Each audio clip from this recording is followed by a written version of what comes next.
और इस समय की एक बड़ी खबर आपको बता दें, समाजवादी पार्टी में बड़ा फेरबदल हुआ है। अखिलेश यादव ने ये बड़ा एक्शन लिया है। सभी जिला प्रभारियों को उनके पद से हटा दिया गया है। विधानसभा प्रभारियों को भी हटा दिया गया है। 2027 के चुनाव से पहले अखिलेश यादव ने ये बड़ा दांव चला है। अब ये दांव सीधा पड़ेगा या उल्टा पड़ेगा ये तो समय बताएगा, लेकिन सभी जिला प्रभारियों को पद से हटा दिया गया है। विधानसभा प्रभारियों को भी उनके पद से हटाया गया है। अखिलेश यादव ने ये बड़ा फैसला लिया है। बेटियों की सुरक्षा को लेकर मुख्यमंत्री योगी आदित्यनाथ ने सख्त निर्देश दिए हैं और उत्तर प्रदेश पुलिस के जबरदस्त एक्शन की वजह से ग्रेटर नोएडा के निक्की हत्याकांड के सभी आरोपी पुलिस की गिरफ्त में भी आ चुके हैं। अब दहेज के लिए निक्की को जलाने वाले जल्लाद परिवार के हिसाब की बारी है। आरोपी पति को तो पुलिस ने इसका ट्रेलर दिखा भी दिया है। अब निष्ठुर सास दयावती, हैवान ससुर सतबीर और जालिम जेठ रोहित। पुलिस की हिरासत से फरार हो रहे आरोपी पति विपिन को तो पुलिस ने दिन में तारे दिखा ही दिए थे। बहू की मौत पर उफ तक न करने वाली सास बुर्का पहनकर घायल बेटे से मिलने पहुंची थी, लेकिन पुलिस की आंखों में धूल ना झोंक सकी। इसके बाद देर शाम हत्याकांड में शामिल रोहित को भी गिरफ्तार कर लिया। आज ससुर सतवीर भी पकड़ा गया। इनकी गिरफ्तारी के बाद निक्की के परिजन इनके लिए मौत की सजा की मांग कर रहे हैं। ऐसे दरिंदे को फांसी होनी चाहिए। इस बीच हत्याकांड से जुड़ा एक सीसीटीवी फुटेज सामने आया है, जिसमें विपिन वारदात को अंजाम देने के बाद घर के बाहर निकलकर लोगों से मदद मांग रहा है। लेकिन आग लगाने का वीडियो और निक्की की बहन और बेटे की मौजूदगी ने विपिन के सच को झूठ में नहीं बदलने दिया। निक्की मर्डर केस में भले ही विपिन समेत सभी आरोपियों को पुलिस ने गिरफ्तार कर लिया हो और कानूनी कार्रवाई की तैयारी की हो, वहीं दूसरी तरफ विपिन के पड़ोसी इस पूरे मामले में निक्की की बड़ी बहन कंचन को संदिग्ध मान रहे हैं और दावा कर रहे हैं कि बच्चा वही बोल रहा है जो कंचन उसे सिखा रही है। गांव वालों का दावा है कि जिस वक्त ये घटना घटी उस वक्त विपिन घर में मौजूद ही नहीं था। विपिन अपने घर के बाहर था, अपनी गाड़ी धो रहा था और जिस बच्चे पे बुलवाया जा रहा है कि कुछ ऊपर डाल करके लाइटर से आग लगा दी, वो बच्चा और उससे भी 2 बच्चे और अलग, वो भी साथ में थे विपिन के। पड़ोस के लोगों के मुताबिक ये मामला दहेज का है ही नहीं, क्योंकि शादी के 9 से ज्यादा साल हो चुके थे।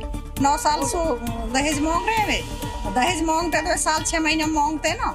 इस पूरे मामले में एक रील वाली थ्योरी भी सामने आ रही है, जो अक्सर कलह की वजह बनता था। ये पार्लर पर काम करेंगे और कहाँ करेंगे? हाँ, पार्लर करेंगे। वीडियो बनाते थे, बता रहे। हाँ, वीडियो बना रही तब के लड़का तो रुके नहीं, बात नहीं हुई सारी। जब लड़का उन्हें रोके तो रुके क्यों नहीं? यहाँ से इनकी लड़ाई करने तो लड़का की बात क्यों न मानी मनने? तो क्या रील बनाना गुनाह है? एक पल के लिए मान भी लें ये कलह की वजह होता होगा, तो फिर शादी के बावजूद विपिन के दूसरी लड़कियों के साथ संबंध पर उसके पड़ोसी चुप क्यों हैं? ग्रेटर नोएडा की निक्की की चीखें अभी थमी भी नहीं है कि मध्य प्रदेश के ग्वालियर से दहेज प्रताड़ना का एक मामला सामने आया है, जहां ससुराल वालों ने दहेज के लिए बहू को बेइंतहा यातना देने के बाद जहर देकर मारने की कोशिश की, जिसके गवाही दे रहे हैं चोटों के ये निशान। साल 2024 में भिंड से ब्याह कर ग्वालियर आई सोनाली ससुराल में हो रहे हर जुल्म सहती रही। बिन ने इतनी प्रताड़ित बिटिया करी कि वो मतलब जलाई सुद्धा है। हाँ, चिमटा सो या रोड सो दागी है। तो वहाँ ने भाई बेटिया ने हमको फ़ोन नहीं किया और लोगों को फ़ोन किया कि ये स्थिति है, क्योंकि हम साहब हार्ट के मरीज हैं। दहेज में मिले 15 लाख नकद के साथ ही लाखों के सामान भी मेहगांव के शर्मा परिवार को कम लगने लगे। शादी के बाद भी डिमांड जारी रही। मारपीट से बात नहीं बनी तो एक दिन कोल्ड ड्रिंक में जहर डालकर पिला दिया गया। सोनाली की हालत इतनी बिगड़ी कि उसे दिल्ली लाना पड़ा, जहां वो आईसीयू में भर्ती है। इस बीच सोनाली के परिजनों ने आरोपी ससुराल वालों के खिलाफ एफआईआर दर्ज करा दी है और अब सोनाली की आंख खुलने के साथ ही पुलिस के एक्शन का इंतजार कर रहे हैं। तेलंगाना के हैदराबाद से मर्डर की एक खौफनाक वारदात सामने आई है, जहां घर की कलह का अंजाम इतना खतरनाक था कि सुनने वालों की रूह कांप जाए।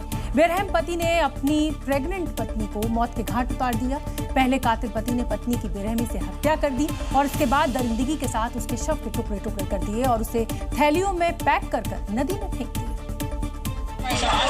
और जिसने भी इस हत्याकांड के बारे में सुना उसका दिल दहल गया। क्यों? आरोपी ने हैवानियत की सारी हदें पार कर दी। पुलिस के मुताबिक वो पत्नी के व्यवहार से नाराज था।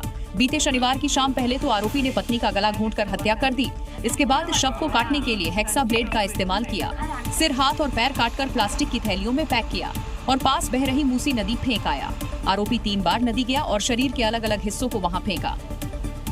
इसके बाद पत्नी के शव का धड़ उसने कमरे में ही छिपा कर रख दिया और पत्नी के लापता होने की झूठी कहानी बनाने लगा। पत्नी की बहन को शक हुआ तो उसने पुलिस को सूचना दी।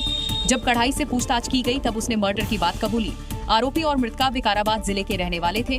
दोनों ने जनवरी 2024 में प्रेम विवाह किया था। पत्नी मार्च में प्रेग्नेंट हुई थी, लेकिन घरेलू कलह ने उसकी जान ले ली। Zee